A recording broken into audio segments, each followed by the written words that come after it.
स्वागत है दोस्तों आप सभी का आपके अपने YouTube channel future to you academy पर। और आज जिस टॉपिक के बारे में हम बात करने वाले हैं वो है pre historic culture. Actually pre historic culture के बारे में हम बात करेंगे तो ये पूरा का पूरा हम बताएंगे कि इसमें क्या क्या चीज़ें इंपॉर्टेंट हैं। और आप इनफैक्ट आप अगर वनडे एग्जाम में अगर बात करते हैं तो वनडे एग्जाम में आपके लिए ये हर एक पॉइंट बहुत इंपॉर्टेंट हो सकता है। और आप इनको मैं बताता हूँ आपको कि बहुत अच्छा रहेगा। देखो, अगर मैं प्री हिस्टोरिक पीरियड की बात करूं और प्री हिस्टोरिक पीरियड में ही मैं अगर बात करूं तो प्री हिस्टोरिक पीरियड जो है आपका ये तीन हिस्सों में डिवाइड होता है। किसमें? प्री हिस्टोरिक पीरियड जो है आपका तीन हिस्सों में डिवाइड होता है। ठीक है। एक हिस्सा है आपका स्टोन एज, एक हिस्सा है आपका चालकोलिथिक एज, चालकोलिथिक एज, और एक है आपकी मेटल एज। और जो स्टोन एज है उस स्टोन एज को अगर जब हम डिवाइड करते हैं तो स्टोन एज आपकी तीन हिस्सों में डिवाइड होती है। ठीक है। स्टोन एज जो है वो आपकी वो खुद तीन हिस्सों में डिवाइड होती है। एक होता है आपका पैलियोलिथिक एज, एक होता है आपका मीजोलिथिक एज, एक होता है आपका नियोलिथिक एज। अगर मैं पैलियोलिथिक की बात करूं तो ये खुद तीन हिस्सों में डिवाइड होता है। एक होता है इसका लोअर पैलियोलिथिक, एक होता है इसका मिडल पैलियोलिथिक, और एक होता है इसका अपर पैलियोलिथिक। अपर पैलियोलिथिक हम इस वीडियो में पढ़ने वाले हैं सिर्फ और सिर्फ स्टोन एज के बारे में, जो कि मीजोलिथिक भी होगा और नियोलिथिक भी होगा। हम इन सब के बारे में पढ़ेंगे। तो चलिए स्टार्ट करते हैं। अब स्टोन एज में जो सबसे पहला टॉपिक है वो है हमारा पैलियोलिथिक पीरियड। ओके, मैं यहां लिख देता हूं। सबसे पहला टॉपिक है हमारा पैलियोलिथिक पीरियड। ठीक है। अब पैलियोलिथिक पीरियड की अगर मैं बात करूं तो ये जो पैलियोलिथिक पीरियड है इसकी डिस्कवरी की अगर मैं बात करूं, इसकी डिस्कवरी जो है वो रॉबर्ट ब्रूस फुटे ने की है। और रॉबर्ट ब्रूस फुटे को ही father of prehistoric archaeology of India बोला जाता है। Father of prehistoric archaeology of India कहा जाता है। अगर मैं पैलियोलिथिक पीरियड के टाइम पीरियड की अगर बात करूं तो ये करीब आज से 20 लाख साल पहले, आज से 20 लाख साल पहले का समय है। और इसी में इसकी कुछ विशेषताओं की अगर हम बात करें तो विशेषताएं इसकी ये हैं कि इसी काल को hunting and food gathering period भी कहा जाता है। ठीक है। और इसी काल में इन्वेंशन ऑफ फायर हुआ। इन्वेंशन ऑफ फायर मतलब आग की खोज भी इसी काल में मानी जाती है। और हम ये देखते हैं कि इसी काल में ऑस्ट्रिच मतलब शुतुरमुर्गों के अवशेष मिलते हैं, मतलब ऑस्ट्रिच के अंडे मिलते हैं। ऑस्ट्रिच के अंडे मिले हैं इसी काल के। और यहां पर हम ये भी देखते हैं कि जो इंसानी प्रजाति थी, ह्यूमंस जो थे, ह्यूमंस की जो प्रजाति थी वो थी नेग्रिटो रेस की। कौन सी रेस की? नेग्रिटो रेस की। और हम ये देखते हैं कि इंसानी हिस्ट्री मतलब जो इंसानों की जो हिस्ट्री है, उस हिस्ट्री का करीब 99% हिस्सा, 99% जो टाइम है वो सारा का सारा पैलियोलिथिक पीरियड का ही है। अब ये मान लो 1% में, मात्र सिर्फ 1% में हमारा मीजोलिथिक रह गया, नियोलिथिक रह गया। देन उसके बाद में हम ये जो एडी, ये हड़प्पन साइट, वैदिक साइट, ये सारी जितनी भी साइट हैं, और ये मुगल आ गए, अंग्रेज आ गए, इनफैक्ट आज की तारीख में हम चल रहे हैं, वो सब 1% में ही है। ठीक है। अब इसी पैलियोलिथिक पीरियड को, जैसा कि मैंने कहा, 3 हिस्सों में बांटा जाता है। तो इसका एक हिस्सा है लोअर पैलियोलिथिक पीरियड, इसका एक हिस्सा है लोअर पैलियोलिथिक पीरियड। अगर मैं इसके लोअर पैलियोलिथिक पीरियड की बात करूं, तो इस लोअर पैलियोलिथिक पीरियड की जो बात है, ये करीब 20 लाख साल पहले का है। सॉरी, ये ये करीब 20 लाख साल पहले का है। 20 लाख साल पहले का मतलब ये है। और अगर मैं इसमें बात करूं, तो इसमें यूज हुआ करता था quartzite stone, quartzite stone use हुआ करता था। और अब ये जो काल है, ये 2 जगह भारत में मिलता है जिसमें हम कल्चर इसको बोलते हैं। एक था इसका चॉपर चॉपिंग कल्चर, इसको हम पैबल कल्चर भी कहते हैं, और इसी को हम सोहनियन कल्चर भी कहते हैं, या फिर सोहन कल्चर भी कहते हैं। ठीक है, सोहन कल्चर भी कहते हैं। क्यों? क्योंकि ये सोहन नदी के किनारे था, सोहन नदी के किनारे पाया जाता है। ठीक है। दूसरा है आपका हैंडेक्स कल्चर, इसी में एक है हैंडेक्स कल्चर। हैंडेक्स कल्चर को एक्यूलियन कल्चर भी कहा जाता है, एक्यूलियन कल्चर भी कहा जाता है। इस हैंडेक्स कल्चर को ही मद्रासियन कल्चर भी कहा जाता है, मद्रासियन कल्चर भी कहा जाता है। क्यों? क्योंकि मद्रास के बाड़मादुरई अतिरिपक्कम नाम की जगह के पास में ये पाया जाता है। क्यों कहा जाता है? क्योंकि मद्रास में एक जगह है बाड़मदुरई, बाड़मदुरई, वहां पर, और अतिरपक्कम, अतिरपक्कम नाम की जगह जो है, वहां पर ये मिल जाता है। और इसको दूसरा इसलिए कहा था क्योंकि ये जो टूल्स हैं वो मद्रास में ही मिले हैं, मद्रास में मिले हैं, तो इसलिए मद्रासियन कल्चर भी कहते हैं इसको। अब इससे जुड़ी कुछ और कुछ और चीजें जो आपको याद रखनी है, इससे जुड़ी जो बातें हैं वो ये हैं कि एक हैंड एक्स मिलती है, और हैंड एक्स ये मिलती कहां पे? इन ग्रेवल पिट। कहां पे? इन ग्रेवल पिट। और ये मिलती किसको है? पहली बात तो ये मिलती है सन 1863 में, और मिली किसको? ये मिली है रॉबर्ट ब्रूस पोटे को। और मिली कहां पर है? इन पल्लावरम, मद्रास। ठीक है भाई। अब एक और चीज, एक स्कल कैप मिलती है, एक स्कल कैप मिलती है, और ये भी किसकी है? एक महिला की है।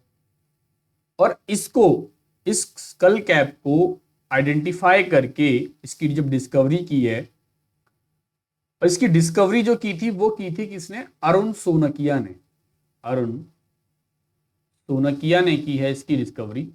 और उन्होंने डिस्कवरी करने के बाद इसको आइडेंटिफाई किया और कहा कि ये होमो इरेक्टस है, होमो इरेक्टस प्रजाति है। और ये सब चीजें जो मिलती हैं ये कहाँ मिलती हैं? हथनौरा विलेज, नर्मद, ठीक है, ठीक। ये बेलन रिवर वैली,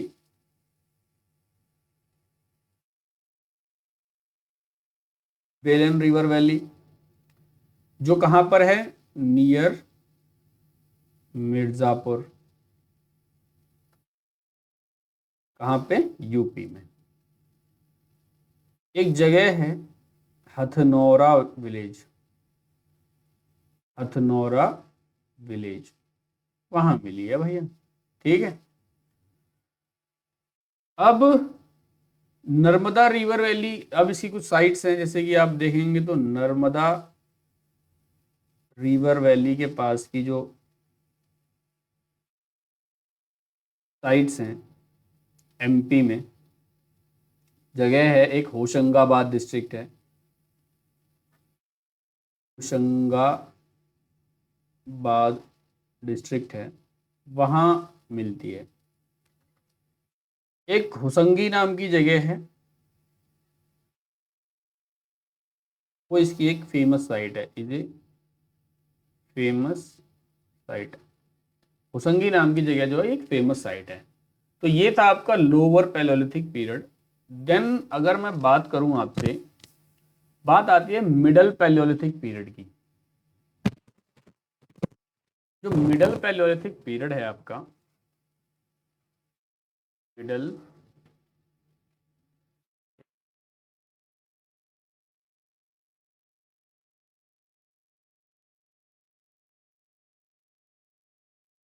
मिडल पैलियोलिथिक जो पीरियड है, अब इस मिडल पैलियोलिथिक पीरियड के बारे में अगर हम बात करें तो इसका जो समय है वो करीब आज से 80,000 साल पहले का है।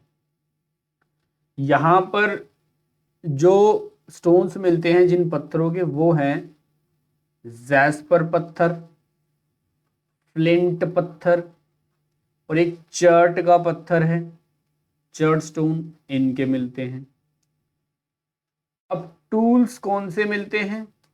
अगर टूल्स की बात करें तो टूल सारे के सारे फलक, फलक बोलें या फिर फ्लेक बोलें, इनके मिलते हैं। अब ये फ्लेक होता क्या है? फ्लेक जो होते हैं पत्थरों को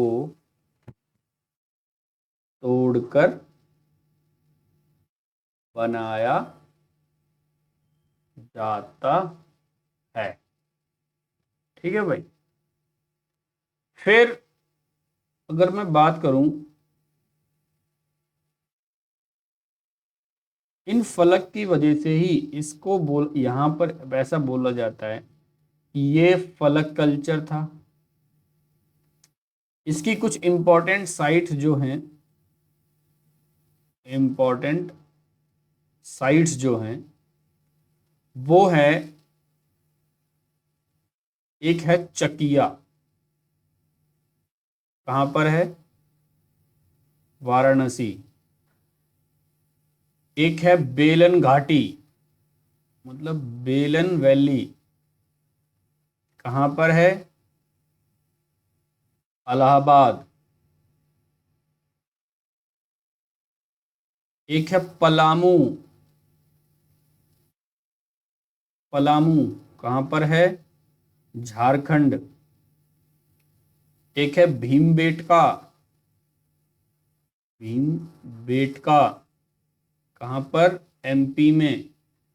एक है नेवासा, कहां पर? महाराष्ट्र में। ये कुछ इंपॉर्टेंट साइट्स हैं मिडिल पैलियोलिथिक पीरियड की।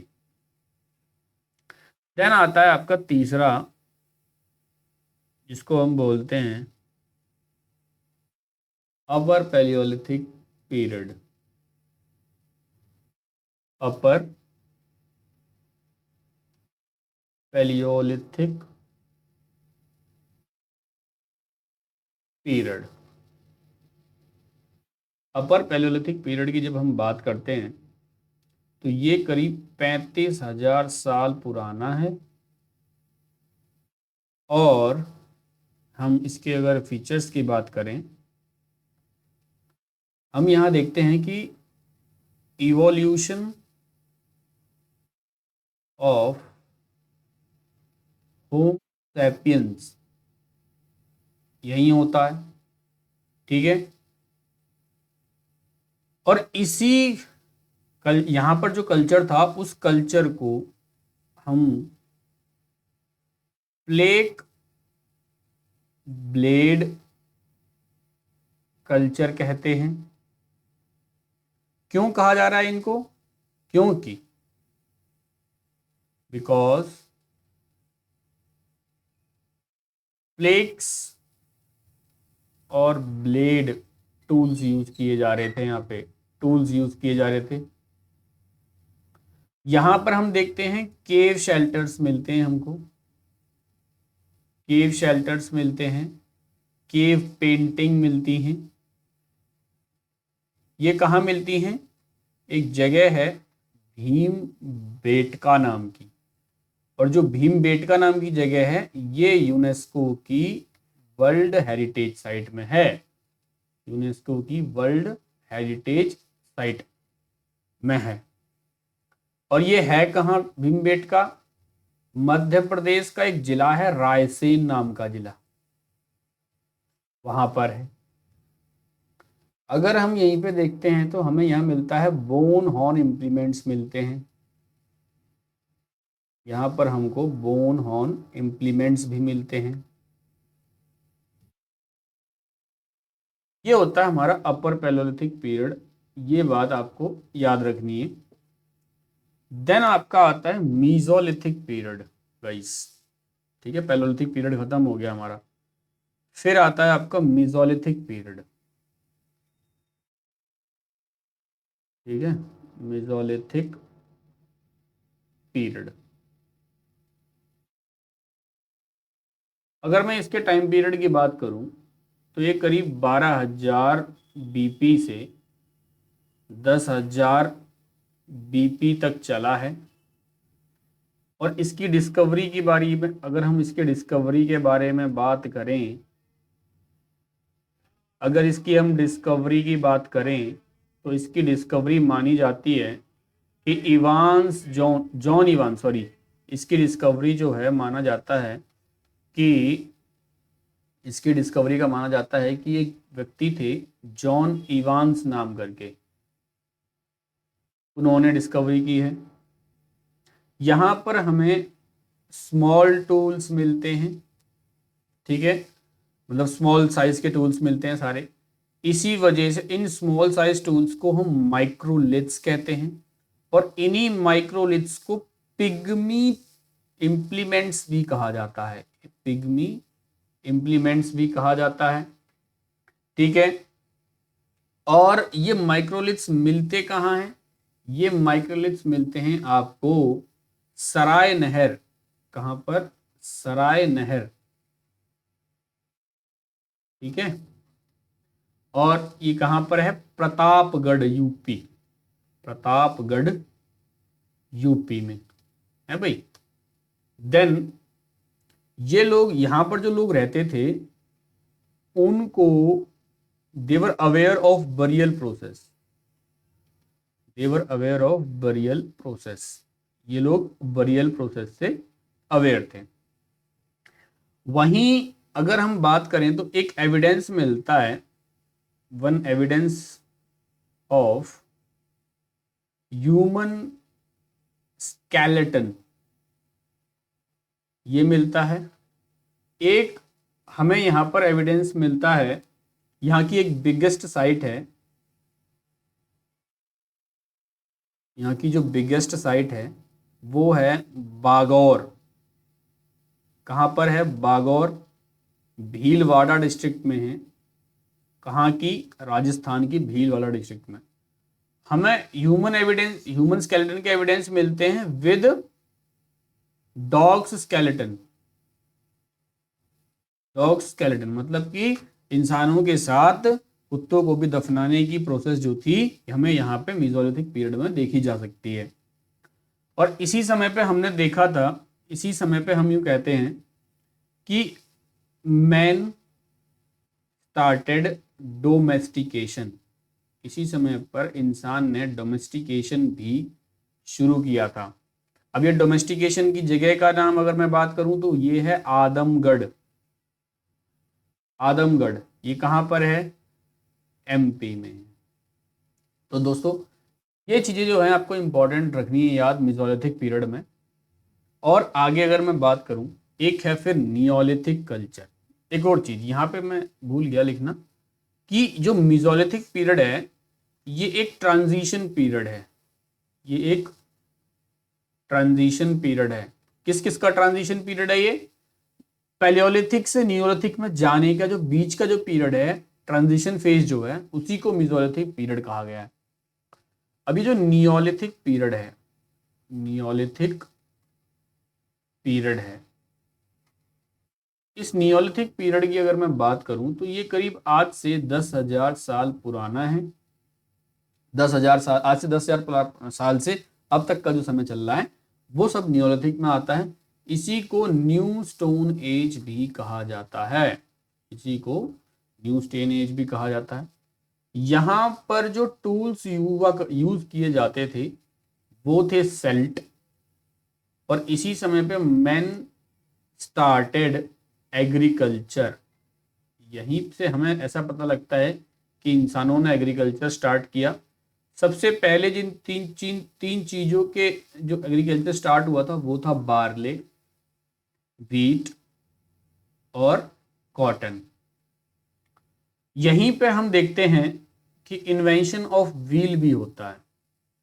इन्वेंशन ऑफ व्हील, यहीं पर हम देखते हैं एक एविडेंस, यहीं पर हमें एविडेंस मिलते हैं स्थायी जीवन का प्रथम साक्ष्य और उपमहाद्वीप प्रथम मानव बस्ती, ट्रेसिस ऑफ पॉटरी। यहां पर हमें ट्रेसिस ऑफ पॉटरी भी मिलती है। और जो घर हुआ करते थे वो स्क्वायर और रेक्टेंगुलर शेप में हुआ करते थे। रेक्टेंगुलर शेप में घर हुआ करते थे। सबसे पहली बार first evidence of harvesting, harvesting के सबसे, हार्वेस्टिंग ऑफ राइस, हाँ, चावलों की सबसे पहले जो हार्वेस्टिंग हुई है उसके एविडेंस मिलते हैं। एक जगह है कोल्डी हवा जो यूपी में है, वहां मिलते हैं। एक और चीज मिलती है कॉटन के ओल्डेस्ट एविडेंस, कॉटन का ओल्डेस्ट एविडेंस जो है, कॉटन ओल्डेस्ट एविडेंस मिलता है आपको मेहरगढ़ से, मेहरगढ़ से मिलता है। और मेहरगढ़ है कहां? बलूचिस्तान में। और मेहरगढ़ के बारे में एक और चीज मैं आपको बता दूं, ये सबसे पुरानी विलेज है, ओल्डेस्ट विलेज। ये सबसे पुराना विलेज है, ओल्डेस्ट विलेज है। बलूचिस्तान कहां पर है? ये आज के पाकिस्तान में है। ठीक है, ये बातें आपको शायद पता लगी हों। और एक और चीज मैं आपको बता दूं, जो एग्रीकल्चर के जो प्रथम साक्ष्य मिलते हैं वो भी हमें मेहरगढ़ में ही मिलते हैं। ठीक है, अब नियोलिथिक पीरियड की अगर मैं बात करूं, इसकी कुछ साइट्स के बारे में अगर हम बात कर लें तो नियोलिथिक पीरियड की जो फेमस साइट्स हैं, फेमस, इनकी जो फेमस साइट है वो है कैटल हुयुक इन कोन्या। कहां पे? टर्की में। दूसरी है बुर्जहोम, बुर्जहोम कहां पर? जम्मू एंड कश्मीर में। और एक और जगह है गुफक्राल। ठीक है, ये वो जगह हैं जहां पर ये वो जगह हैं फेमस जहां पर पिट ड्वेलिंग पाई गई है, पिट ड्वेलिंग पाई गई है। और दूसरी चीज, कब्रों में मालिक के साथ कुत्तों को दफनाया भी जाता था यहीं पर। Dog buried with his owner, ठीक है, with his owner, with its owner, ठीक है, डॉग को बरी किया जाता था। दूसरी चीज हम अगर एक और चीज देखें, एक कोल्डिवा नाम की जगह है, वो मैंने बता दिया आपको, कोल्डी हवा नाम की जगह है जहां पर हमें राइस की सबसे पहले खेती के साक्ष्य मिलते हैं। एक जगह है चिरांद नाम की जो बिहार में है। और सारी चीजें बता दी हैं। एक जगह है मेहरगढ़, ये सब आपको इंपॉर्टेंट है, ये जो याद रखनी है। मेहरगढ़ इंपॉर्टेंट है किसके लिए? बार्ले एंड वीट के लिए, ठीक है। तो मैं ये मानता हूं कि आपको यहाँ तक की चीज़ें बहुत ही अच्छे से समझ में आई होंगी। ये था आपका एक रिकैप कि ये पूरे के पूरे टॉपिक में था क्या एक्चुअली। इतनी चीज़ें आपको दिमाग में याद ही रखनी है हालत में, क्योंकि इसके बिना काम नहीं चलेगा। तो अगर आपको ये जैसी भी वीडियो लगी हो, अच्छी लगी हो, तो आप मुझे कमेंट सेक्शन में बताना, और अगर कुछ इंप्रूवमेंट की ज़रूरत हो तो मुझे आप कमेंट सेक्शन में ज़रूर बताना। और जैसा भी होगा हम आपके साथ जुड़े रहेंगे। तब तक के लिए धन्यवाद, टेक केयर, बाय बाय, जय हिंद, जय भारत।